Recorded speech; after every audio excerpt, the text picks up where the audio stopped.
Bon, salut la MIF. Ça me fait super plaisir de vous retrouver, ça faisait longtemps. Vous m'avez beaucoup manqué. Ouais. Bref. Du coup, j'espère que vous allez bien déjà, j'espère que vous allez bien, que la santé, que tout se passe bien pour vous. Et que vous avez préparé le deuxième ED cette fois-ci, le deuxième tutonois. Normalement, c'était assez abordable, j'imagine. Enfin, je sais pas trop ce que vous en avez pensé. Mais en tout cas, c'était fait pour être largement abordable. Je voulais remercier aussi, je voulais tous vous remercier en fait, je voulais tous vous remercier pour les réactions que vous avez eues concernant le premier tutonois. Apparemment vous l'avez bien aimé, donc merci à vous, ça m'a fait super plaisir franchement. Et voilà, il y a aussi il y a eu beaucoup de questions sur la Boudu puis sur Moodle, donc ça nous fait toujours plaisir de répondre à vos questions. Même si des fois elles sont un peu dures, mais ouais, ça fait toujours plaisir quoi. Donc voilà. Donc là on va. Ah oui, et puis point important, mais je sais pas pourquoi je le dis parce que si vous voyez cette vidéo, c'est que vous êtes déjà sur YouTube, mais ce sera disponible uniquement sur YouTube et pas sur Drive parce que ça prend beaucoup de place les vidéos sur Drive. Par contre, il y aura la correction PDF sur Drive une semaine après, je pense. Donc, mais c'est complètement con de dire ça parce que là je suis déjà sur YouTube alors je vous parle. Donc, bref, c'était complètement débile. On va commencer par quelques rappels. Donc, ça sera vachement rapide, ça sera pas aussi long que ça fera pas 15 minutes comme la dernière fois. C'est assez rapide. Et puis après, on va pouvoir attaquer les exercices. Donc, normalement, l'exercice que vous avez préparé.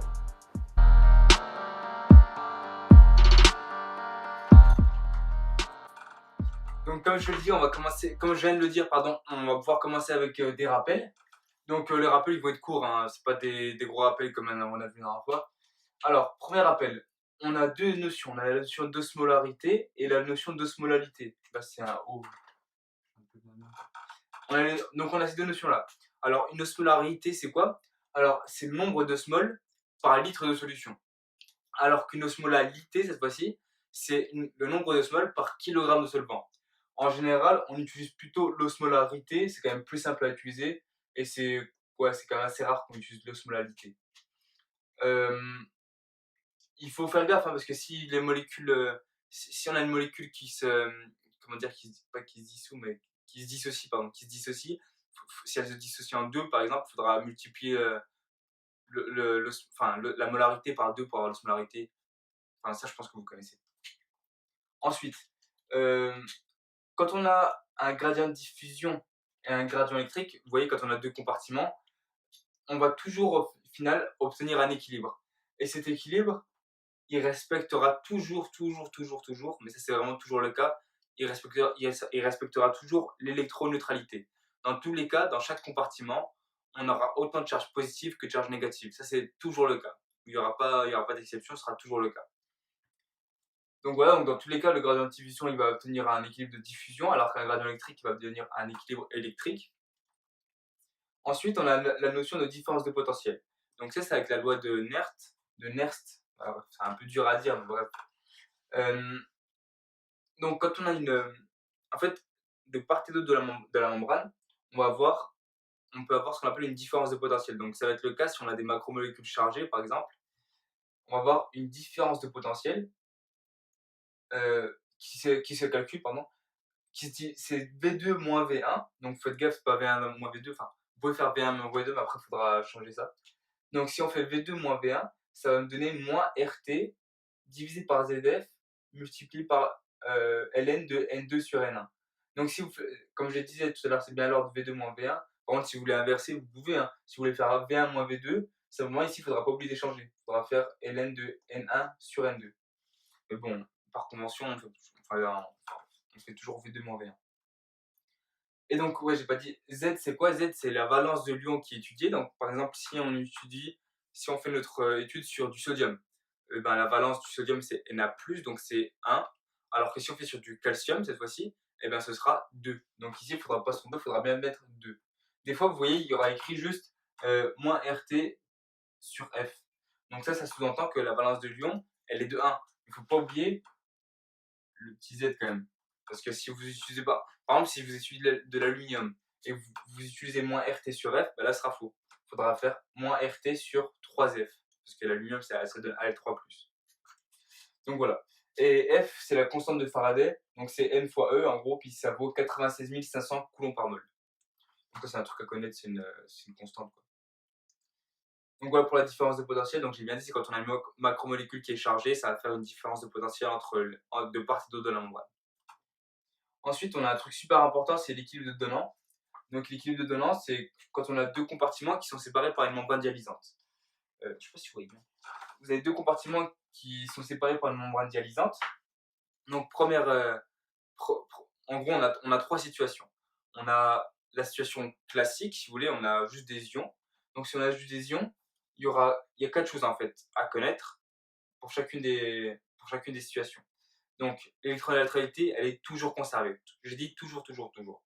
Ensuite, vu que les ions, c'est une membrane dialysante, donc les ions, ils peuvent diffuser, on aura une différence de potentiel qui sera nulle. On n'aura pas de différence de potentiel. Et on aura une égalité des concentrations de part et d'autre de la membrane. Donc la concentration en 1, elle sera égale à la concentration en 2, puisque c'est une membrane dialysante. Et enfin, on n'aura pas de pression osmotique. Donc c'est les quatre choses. Les quatre choses, c'est électroneutralité, différence de potentiel, concentration et pression osmotique.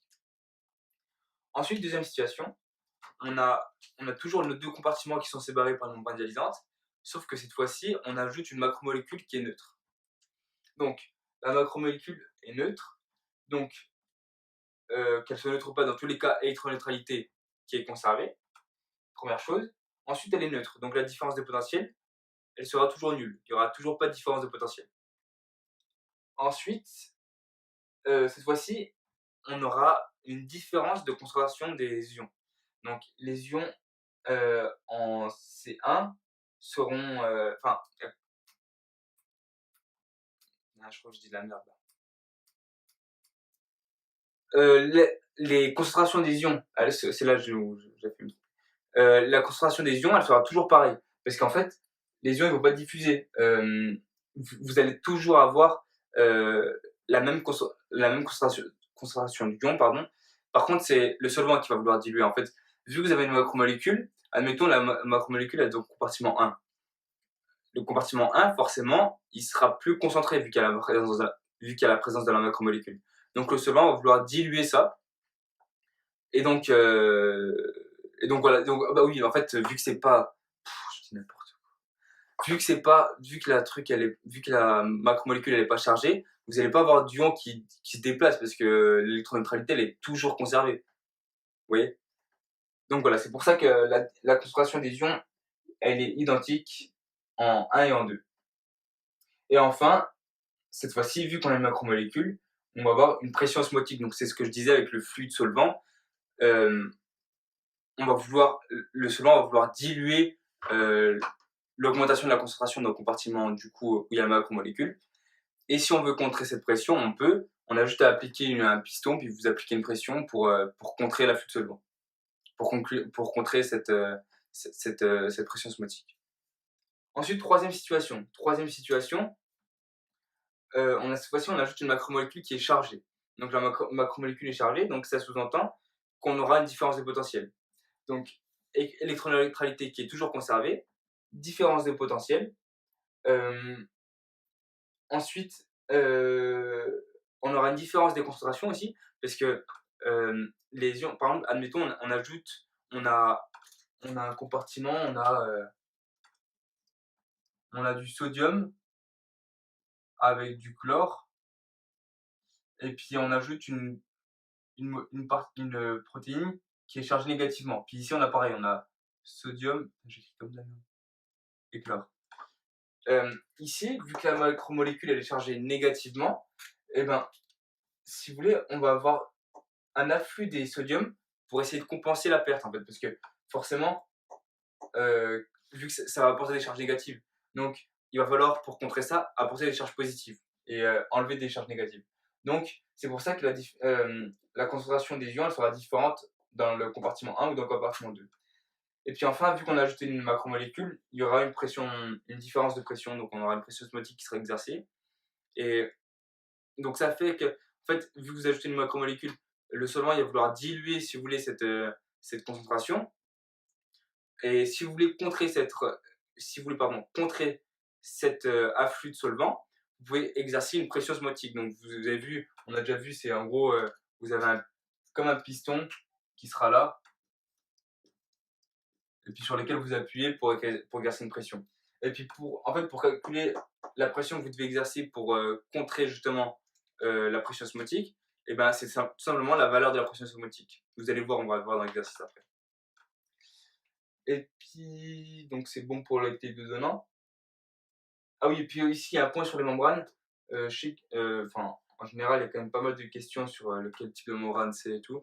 Donc en fait, c'est très clair. Les membranes, vous avez, on va dire, deux types de membranes. Bon, il y en a un sous-type. En gros, vous avez les membranes semi-perméables ou hémiperméables. Semi et hémiperméables, c'est la même chose. Ça veut dire quoi? Ça veut dire que ça laisse passer uniquement le solvant. Ça veut dire que les solutés ne traversent pas, mais il n'y a que le solvant qui passe. Donc en l'occurrence, c'est souvent l'eau. Donc il n'y a que ça qui passe. Ensuite, vous avez la membrane dialysante. La membrane dialysante, cette fois-ci, il y a tout qui passe sauf les macromolécules. Donc vous voyez, c'est comme quand on fait donnant là, la macromolécule ne peut pas passer. Il n'y a que le petit ion qui peut passer. Donc ça, c'est une membrane dialysante. Et enfin, je crois que vous avez vu avec les collègues cette année, mais on ne le faisait pas nous. Vous avez les membranes semi-perméables biologiques. Donc elles sont imparfaites en gros.